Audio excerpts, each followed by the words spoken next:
Hey, Rebecca. What washes up in the shore of those small beaches? Microwaves.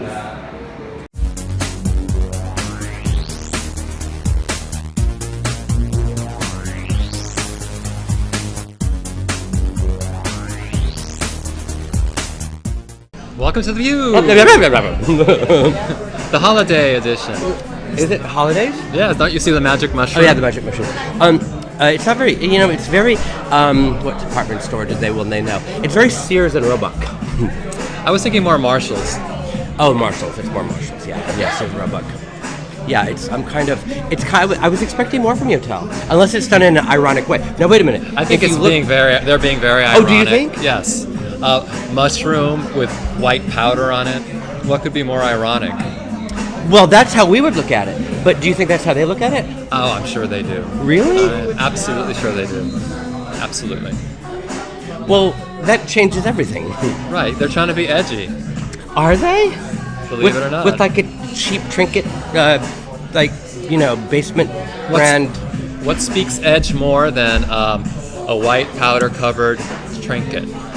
Well, of course, we would think that.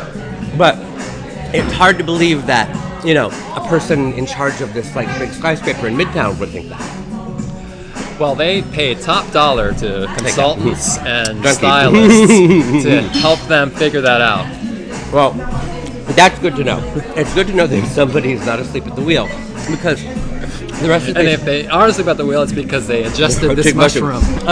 Because the rest of the place is really good. You can't see it out there in television land, but the ceiling has got these overly square, rounded, square, rectangle, and circle. Which is a feature of many hotels, I might add. What, these same lights? Those screens that are the red color. And why is it? What do you mean it's a feeture of many hotels? What are I've seen it in a number of hotels. Which ones? I can't remember the names of the hotels, but I've seen a number of them. Yeah, a number. Can you name one? No. No, I can't. Who can remember? You go to place to place. Well, I certainly, if I saw a hotel with rounded, cornered, red, screened lights on the ceiling, I would remember it.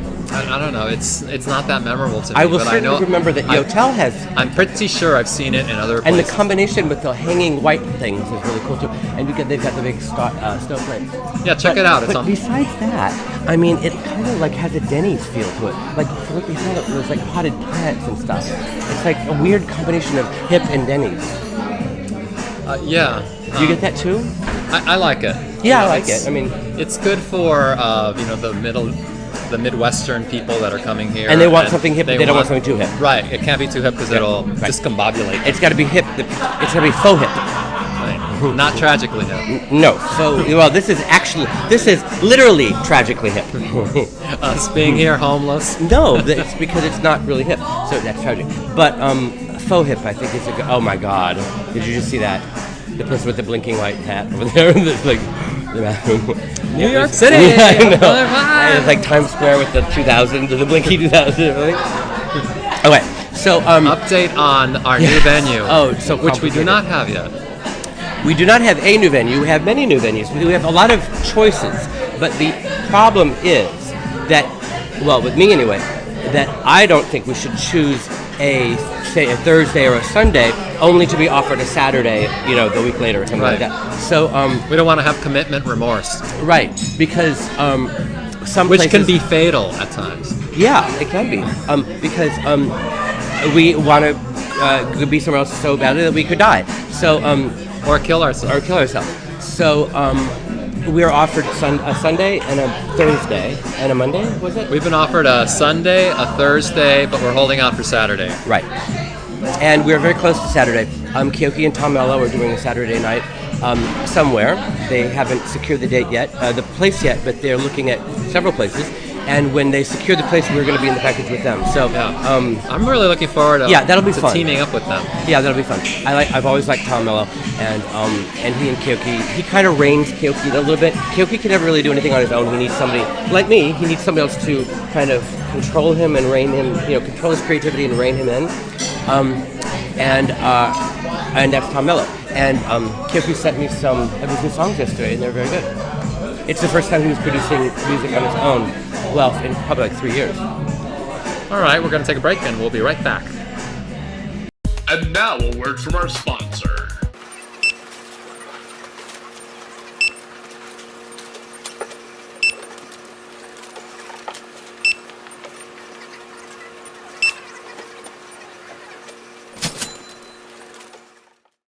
Welcome back to the pew.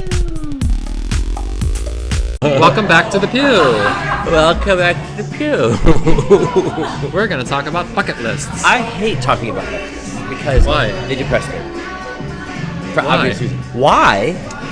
Oh, did why you read, would it depress you to did talk you about the read- things you want to do before you did die? Did you read The Acid House by Irving Welsh? No. The guy who wrote Train Spotting. I don't know. So there's like this allegory of a bucket list in there where this guy has like this horrible life where all he does is watch Go to videos. clubs So and- he watches videos. He has Leonard Maltin's, encyclopedia, Leonard Maltin? the movie and TV critic. Oh yeah. So he has that like 500-page book of his where he reviews every movie, and he's like one by one checking off every movie, and then when he gets to the last movie of the book, he checks off and then he hangs himself. And that's the end of the short story. And that was sounds his like a bucket pretty list. long story. There's like 5,000. Right, right. Well, because he had like no life. All he did, he would go to work It's like and he the would come Twilight home Zone episode. Remember and the just guy? watch TV. Remember the guy in the Twilight Zone episode who he only wanted to read? That's like in his life. And then his glasses broke. Yeah, that's a good episode. Look. We're getting wild in Times Square. I mean, Don't be what's mean. that about? Don't be mean to the tourists. Honey, she doesn't even know. She doesn't even know I'm laughing at her. The viewers don't know what you're talking about. I mean, Well, now she's Oh, looking it's a- over here yeah, as yeah. you wave and smile. it's a Minnie Mouse bow that she got at the Disney store down the street. Well, This is a perfect, ladies and gentlemen. This is a perfect metaphor, or is it an allegory? Metaphor? metaphor. Okay, for what's going on with Times Square and what's wrong with Times Square. Right, well, it's the she just bought. Disneyfication. There's a Disney store just a few, Right, smack in the middle of Times right, Square. right downstairs, and What the hell else are people supposed to do but buy Minnie Mouse blinky right. ears? So she there? bought these. It's not ears. It's a bow, the red bow on top of Minnie Mouse's head. She bought them, and they're like battery operated. They blink on and off red, and she's wearing them on her head in this lounge. And other than that, though, she's like, Well, coming back to our bucket list, which my bucket depresses list me. is to never wear. Oh, no, you have. Well, if it's yeah. never on your list, then you don't have to worry about checking it off. Right. Okay. See, So- I feel like I don't really have too many things on my bucket list because I've never deprived myself of anything. Yeah. So That's I've kind of my always problem. just That's done. kind of my problem too. I've always just done anything that's come up. So, like, You've aside always from, done anyone who's come up. and that too. So aside from just like maybe 10 or 12 places in the world that I'd like to go to, there aren't like a lot. I can't say that. Oh, I want to write a book because I've written 2 books. I want to go to all these different countries because I've done that. I want to. But there's other things to do, isn't there? I mean, I don't feel like skydiving, so I don't want to jump out I've of a always plane. wanted to go to Per Se. Per se, the restaurant. Well, you could go.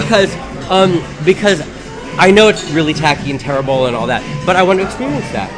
I want to experience tacky and terrible. I thought that was one of your first parties. Tacky and terrible. Yeah.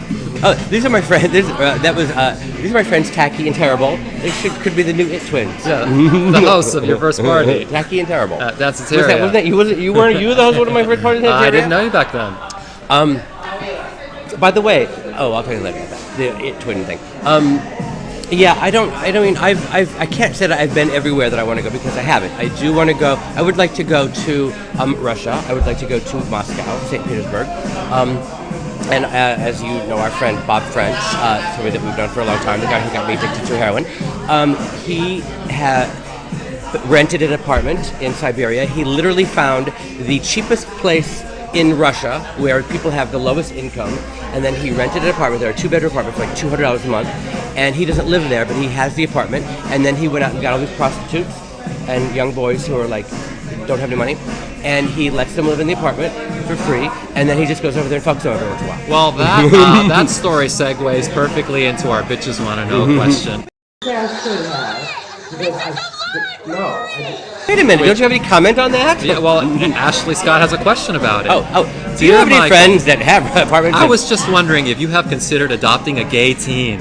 since you have been such a great role model for them accepting themselves. And what do you think? Would it be hard for you to be the father of a gay boy?